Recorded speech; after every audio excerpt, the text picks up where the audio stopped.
হিসাবে যাবে না, যিনি তোমার অন্ধকার কবরের সাথী,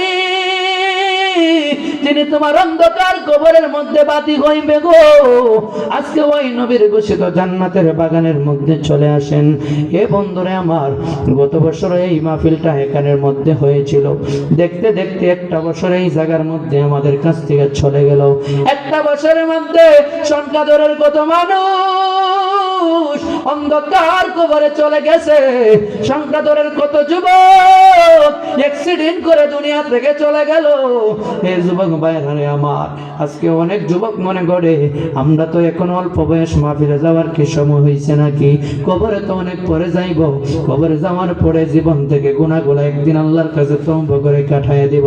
এই জন্য বন্ধুরে, এ আমার সংখ্যা ধরের বাবাজিরা গো, আপনার আমার মতো কত যুবক, কত টাটকা যুবক মোটরসাইকেল নিয়ে বার হয়ে যায়, কিন্তু আজকে দেখা যায় মোটরসাইকেল অ্যাক্সিডেন্টে কত যুবকরা দুনিয়া থেকে চলে যায়, কত মানুষ দুনিয়া থেকে চলে যায়। কিন্তু কোন মানুষ যখন, যত মানুষ দুনিয়া থেকে যায় না কেন, কোন মানুষের সঙ্গে, পৃথিবীর কোন মানুষ আপনার সঙ্গে হয় না, যিনি আপনার আমার অন্ধকার কবরের সাথী, যিনি অন্ধকার কবরের মধ্যে বাতি গো, ওই মায়ার নবী রাহমাতাল লিল আলামিন ডাক দিয়া কই, উম্মত, দুনিয়ার মধ্যে যেই জায়গার মধ্যে আল্লাহ এবং আল্লাহর রাসূলের গুণকীর্তন গাওয়া হয়, ওই জায়গাটা দুনিয়ার কোনো সাধারণ জায়গা থাকে না, ওই জায়গাটা হয়ে যায় জান্নাতের বাগানে পরিণত হয়ে যায়। এই জন্য বলি, এখনো যারা রাস্তাঘাটের মধ্যে আছেন, দোকানপাটের মধ্যে আছেন, মেহেরবানি করে আজকের এই মাহফিলের মধ্যে চলে আসুন। এমন এক নবীর উপরে আমরা এখানে বসেই দুরূদ আদায় করলাম, যেই মায়ার নবী আমার কঠিন হাসরের মাঠে উম্মত উম্মত বলে কান্না করবে, যেই নবী দুনিয়াতে উম্মত উম্মত বলে কান্না করলো, যেই মায়ার নবী আমার দুনিয়াতে কান্না করে কিন্তু নয়, এখনো নবী আমার রওজা মুবারকে শুয়ে শুয়ে কান্না করে, যেই মায়ার নবী আমার এখনো রোজায় কান্না করে কেন্ত নয়, যেই মায়ার নবী আমার একদিন ওই হাসরের মাঠটা যেদিন আমার আল্লাহ কায়েম করবে, এই পৃথিবী যেদিন ধ্বংস হয়ে যাবে, আল্লাহ কই কুল্লু মান আলাইহা ফান, এই পৃথিবীটা একদিন থাকবে না, এই পৃথিবীর যা কিছু আছে কোনো কিছু একদিন থাকবে না, আমি আল্লাহ এই পৃথিবীটারে একদিন ফান করে দিব, এই পৃথিবীর গাছপালা যা কিছু আছে সবকিছু আমি আল্লাহ একদিন ধ্বংস করে দিব। ওই কঠিন সময় মানুষগুলা যখন ধ্বংস করার পরে মানুষগুলাদেরকে আমার আল্লাহ যখন হাসরের মাঠের মধ্যে নিয়ে যাবে, আমার নবী ডাক দেয়া কই, শুনো, মানুষগুলা যে যেভাবে দুনিয়া থেকে চলে গেল, মানুষগুলা ওই অবস্থায় মানুষগুলা হাসরের মাঠে উঠবে, উলঙ্গ অবস্থায় উঠবে। আম্মা জান আয়েশা সিদ্দিকা রাদিয়াল্লাহু তাআলা আনহা ডাক দিয়ে কই, ইয়া রাসূলুল্লাহ, ইয়া রাসূলুল্লাহ, নবী, ও মায়ার নবী, মানুষগুলো হাসরের মাঠে উলঙ্গ অবস্থায় উঠবে নবী গো, এটা কেমন কথা, একজনের লজ্জাস্থান তো আরেকজনে দেখে ফেলবে। আমার নবী ডাক দিয়ে কয়, আয়েশা রে,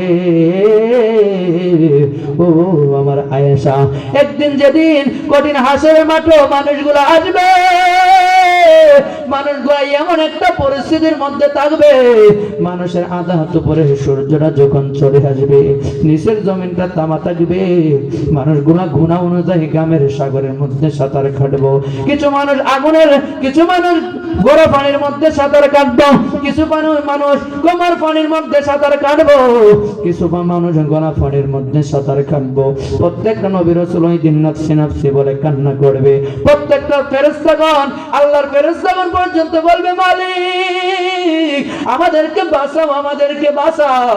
ওই কঠিন মুসিবতের সময় আমার আপনার মায়ার নবী রাহমাতাল লিল আলামিন নবী, ওই দিন নবী আমার নিজের চিন্তা করে কাঁদবে না, ওই নবী কঠিন মুসিবতের সময় নিজের ফ্যামিলির চিন্তা করে কাঁদবে না গো, ওই মায়ার নবী আমার ওই কঠিন মুসিবতের সময় উম্মত উম্মত বলে সিজদা মেরে কাঁদবে। সুবহানাল্লাহ। এই জন্য শুধু তাই নয়, দুরুদের এমন একটা ফজিলত, আপনি আমি এমন নবীর দুরুদ পড়ি যেই নবীর দরুদ কোন ব্যক্তি যদি একবার পড়ে তার আমলনামা থেকে আমার আল্লাহ 10টা গুনাহ কেটে দেয়। শুধু তাই নয়, তার আমলনামার মধ্যে আমার আল্লাহ 10টা নেক ভরপুর করে দেয়। কন্যা সুবহানাল্লাহ। শুধু তাই নয়, নবী আমার ডাক দিয়ে কই শুনো, দরুদ পড়লে এমন একটা লাভ, কেমন একটা লাভ গো, ওই দরুদ একবার পড়লে তোমার আমলনামা 10টা গুনাহ কাটে, 10টা নেক দেয়। আমার আল্লাহ 10টা ইজ্জতের দরজা আমার আল্লাহ বৃদ্ধি করে দেয়। কন্যা সুবহানাল্লাহ। শুধু তাই নয়, হাসরের মাঠটা যেদিন কায়েম হয়ে যাবে, ওই কঠিন মুসিবতের সময় মানুষগুলারে যখন মিজানের পাল্লার মধ্যে নিয়ে যাবে, মিজানের পাল্লার মধ্যে গুনাহ এবং নেক যখন ওজন করা হবে, আমাদের নবীর উম্মত, আমাদের উম্মতের মধ্যে কিছু মানুষগুলা মিজানের পাল্লার মধ্যে যখন টান দিবে, হাসরের মাঠের মধ্যে হাদিস শরীফে পাইলাম মিজানের পাল্লার মধ্যে টান দিয়া মানুষগুলা গুনাহগারের গুনার পাল্লাটা তাদের বাড়ি হয়ে যাবে। ওই কঠিন সময় আল্লাহর জাহান্নামের ফেরেশতারা